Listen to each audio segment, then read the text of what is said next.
என் தங்கமே, இன்று நீயோ ஒரு அமைதியான நேரத்தில் இதை படிக்கிறாய். ஆனால் அந்த அமைதிக்குள்ளே ஒரு குரல் உன்னோட பேசிக்கிட்டே இருக்குது. நீ ஒருத்தி இல்லை என்று. அது சாதாரண குரல் இல்லை என் தங்கமே. அது உன் குலதெய்வத்தின் குரல்.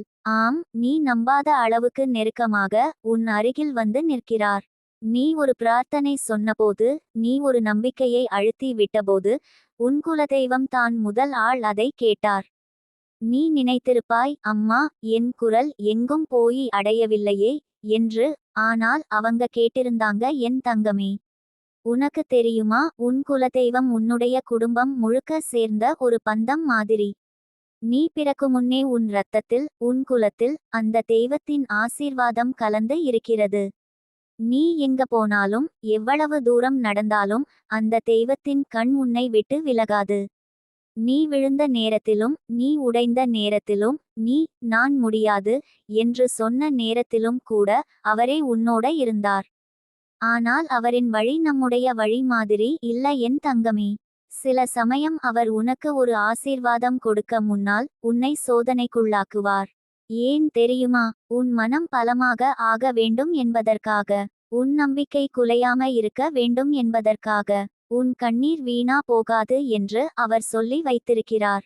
நீ இப்போ சந்திக்கிற ஒவ்வொரு கஷ்டமும், நீ எதிர்கொள்கிற ஒவ்வொரு துன்பமும் அந்த ஆசீர்வாதத்துக்கான துவக்கம்தான். உனக்கு ஒரு கேள்வி வரும், அவர் எங்கே இருந்தார் நான் அழும்போது? அவர் அங்க இருந்தார் தங்கமே. நீ தரையில் விழுந்தபோது அவர் உன் கண்ணீரை மண்ணோடு கலக்க விடாம தன்னுடைய பாதத்தில் வாங்கி வைத்தார். உன் மனதை உடைக்க யாரோ முயன்றபோது அவர் உன் நெஞ்சுக்குள் ஒளிந்து உன்னை தாங்கிக் கொண்டார். நீ நினைத்தாயா, நான் ஒற்றை என்று? இல்ல தங்கமே, நீ ஒருபோதும் ஒற்றை இல்லை. உன் பின்பக்கம் ஒரு அமானுஷ்ய சக்தி உன்னோட வந்து நிற்கிறது. அது உன் குலதெய்வம் தான். அவர் உன்னோட பேசுறாங்க இப்போ. நீ தளராதே என்று. நீ விழுந்தாலும் எழு என்று. நீ இழந்தது நான் திருப்பி தரப்போகிறேன் என்று. அவர் சொன்னதுக்கு ஒரு நாள் கூட தாமதம் இருக்காது என் தங்கமே. நீ கடந்த மாதம் ஒரு நாள் திடீர்னு நிம்மதி இல்லாமல் மனம் பதட்டமாக இருந்த நேரம் நினைவிருக்கா? நீ உன் மனதில் கேட்டாய், ஏன் எனக்கு எப்போதும் துன்பம்தான்? அதே நேரத்தில் உன் வீட்டில் ஏதோ ஒரு மண்வாசனை, ஒரு காற்று, ஒரு திடீர் அமைதி வந்து போனது. அது சாதாரணமில்லை. அது உன் குலதெய்வத்தின் வருகை. உன்னை சமாதானப்படுத்த வந்த அவரின் அடையாளம் அது. சில சமயம் காற்றில் ஒரு மெல்லிய குளிர், சில சமயம் விளக்கின் நடுக்கம், சில சமயம் கண்ணீருக்கு பிறகு வரும் அமைதி. இவை எல்லாம் அவரின் இருப்பின் சின்னங்கள் தான் தங்கமே. அவர் உனக்கு சொல்ல வந்தது என்ன தெரியுமா? நீ இன்னும் முடிவடையலை. நீ நினைத்தாலும் வாழ்க்கை முடிஞ்சு விட்டது என்று உன் குலதெய்வம் உன்னை விட்டுவிட மாட்டார். நீ இன்னும் தழைக்க வேண்டும். உன் பாக்கியம் இன்னும் முழுமையாய் மலரவில்லை. நீ பார்க்க போகும் அதிசயம் நீ கனவு கண்டதைவிட பெரிது. அவர் உனக்காக சில மனிதர்களை அனுப்பி வைத்திருக்கிறார். நீ நினைக்கவே மாட்டாய் அவர்கள் தெய்வத்தின் கருவிகள் என்று. ஆனால் அவர்கள் உனக்காக வர்றாங்க, உன் வாழ்க்கையில் வழிகாட்டி ஆக. ஒருவரின் பேச்சு உன்னை அமைதியாக்கும், மற்றொருவரின் உதவி உன் பாதையை திறக்கும், இன்னொருவரின் பாசம் உன் மனதை குணப்படுத்தும். அந்த ஒவ்வொருவரையும் அனுப்புவது உன் குலதெய்வமே தங்கமே. அவர் உன் வாழ்க்கையில் தற்போது புதிய ஒரு கதவை திறந்திருக்கிறார். நீ அதை கவனிக்காதிருக்கலாம். ஆனால் அவர் மெதுவாக உனக்கு சிக்னல்கள் தர்றாங்க. ஒரு புதிய வாய்ப்பு, ஒரு புதிய முகம், ஒரு புதிய அமைதி. நீ கேட்டு இருந்த பிரார்த்தனைகள், நீ அழுது கேட்ட ஆசைகள், அவை அனைத்தும் ஒன்று சேர்ந்து உன் வாழ்க்கை முழுக்க மாற்றம் செய்ய போகுது. நீ ஒரு விஷயத்தை கவனித்திருக்கணும் என் தங்கமே. உன் குலதெய்வம் ஒருபோதும் தாமதிக்க மாட்டார். ஆனால் சோதனை முடிந்த பிறகே அவர் ஆசீர்வாதம் வரும். ஏனென்றால் அந்த ஆசீர்வாதத்தை ஏற்க உன் மனம் தயார் ஆகணும். இப்போ நீ அனுபவிக்கிற துன்பம் அந்த தயார் காலம் தான். அதற்கு பிறகு நீ காணும் வாழ்க்கை தங்க ஒளி மாதிரி பிரகாசிக்கும். அவர் சொல்லி அனுப்பியிருக்கிற செய்தி இதுதான் தங்கமே. நீ இன்னும் நம்பிக்கையோடு இரு. நான் உன் பக்கம் நின்றிருக்கிறேன். உன் வழி சின்னதாக தோன்றலாம், ஆனால் அது மலை உச்சிக்கே கொண்டு போகும். நீ இப்போ சந்திக்கிற தடை நாளை உன் வெற்றிக்கான சாட்சியம் ஆகும். அதனால் என் தங்கமே, இன்று நீ எந்த நிலையிலிருந்தாலும் உன் இதயத்துக்குள் ஒரு சிறிய வெளிச்சம் எரியட்டும்.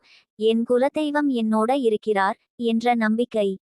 நீ அந்த நம்பிக்கையை பிடித்து நிற்பதை அவர் பார்த்தால் அவர் உனக்காக வானத்தையே திறந்து விடுவார். இனி சில நாட்களில் நீ ஒரு அறிகுறி காணப்போகிறாய். அது ஒரு கனவாகவோ ஒரு பாடலாகவோ ஒரு மனிதனின் வார்த்தையாகவோ இருக்கலாம். அந்த நேரத்தில் உன் இதயத்தில் ஒரு குளிர்ந்த அமைதி தோன்றும். அந்த அமைதி உன் குலதெய்வத்தின் பதில்தான், நான் உன்னோட இருக்கிறேன் என்று. என் தங்கமே, உன் வாழ்க்கை சுமையாக இல்ல, அது ஒரு தேர்ந்தெடுக்கப்பட்ட பாதை. நீ ஒரு சாதாரண ஆத்மா இல்ல, உன்னை தெய்வம் தானாக தேர்ந்தெடுத்தார். தாங்கும் மனம் இருக்கிறது, நம்பிக்கை தளராது. அதனால்தான் உன்னை அவர் கைவிடவில்லை. இனி வரும் நாட்களில் உன் வாழ்க்கையில் மாற்றங்கள் வரும், நீ எதிர்பார்க்காத வழிகளில். உன் கஷ்டம் முடிவடையும் முன் உன் நம்பிக்கை சோதிக்கப்படும். ஆனால் அந்த நிமிஷத்தில் நினைவு வைத்துக்கொள், உன் குலதெய்வம் உன் பின்னால் நிற்கிறார்.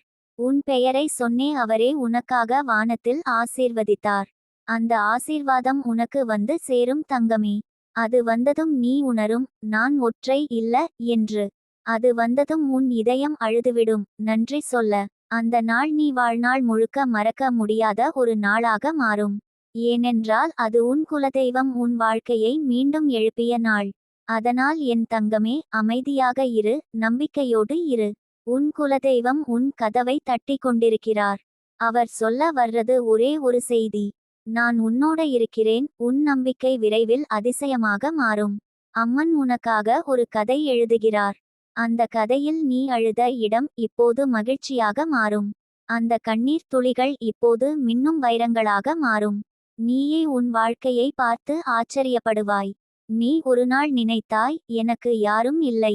ஆனால் இப்போது புரிந்துகொள், அம்மன் இருந்தார். அவர்தான் உன் பக்கம் நின்றார், உன் ஆவி குலுங்கும் நேரத்தில் உன்னை தழுவினார். நீ எத்தனை முறை விழுந்தாலும் அவர் உன்னை தூக்கி நிறுத்தினார். இப்போது நீ புன்னகையுடன் நிற்கும் நேரம். யாரோ எடுத்துச் சென்றதை அவர் திருப்பி தரும்போது அது உன் கண்களுக்கு முன்னால் ஒரு அதிசயமாக நடக்கும். நீ அதை உணர்வாய், நீயே சொல்வாய், இது நான் காத்திருந்த பதில். அந்த அதிசயம் ஒரே நாளில் நடக்கலாம், அல்லது மெதுவாக வெளிப்படலாம். ஆனால் அது உறுதி. நீ பிரார்த்தனை செய்ததை பிரபஞ்சம் ஏற்றுக்கொண்டது. இப்போது அந்த விதைகள் முளைக்கத் தொடங்கியுள்ளன. நீ இன்னும் நினைத்து கொண்டிருக்கிறாய், என்னிடம் இருந்து எடுத்தவர்கள் மீண்டும் வருவார்களா என்று. ஆனால் உண்மையில் உனக்கு தேவையானவர்கள் வரப்போகிறார்கள். அவர்கள் உன்னை மதிக்கும் வகையில் பேசுவார்கள், உன்னை புரிந்துகொள்வார்கள், உன்னை ஆதரிப்பார்கள். அது அம்மன் தேர்ந்தெடுத்தவர்கள். அம்மன் உன் வாழ்க்கையில் யாரையும் சும்மா வைக்க மாட்டார். ஒவ்வொருவருக்கும் ஒரு நோக்கம் உண்டு. சிலர் பாடம் கற்றுத்தருவர், சிலர் ஆசீர்வாதம் அளிப்பர். நீ பாடம் கற்றுக்கொண்டாய், இப்போது ஆசீர்வாதத்தை பெறப்போகிறாய். அம்மன் சொல்கிறார், என் தங்கமே, நீ இழந்ததை நான் திருப்பி தருகிறேன். ஆனால் உன் கையில் அதைவிட பெரிய பரிசும் தருகிறேன், நிம்மதி. அதை யாராலும் பறிக்க முடியாது. அதை நான் உன் இதயத்தில் பதித்துவிட்டேன். இனி உன் வாழ்வில் வருவது எல்லாம் நல்லதுதான். நீ நடக்கப் போகும் பாதை வெளிச்சமாய் இருக்கும். நீ யாரிடமும் கேட்க வேண்டாம், யாரையும் தேட வேண்டாம். அம்மன் உன்னுடன் நடந்து கொண்டிருக்கிறார். இப்போ இருந்து ஒவ்வொரு நாளும் ஒரு சிறிய அதிசயம் உன்னை கடந்து செல்லும்.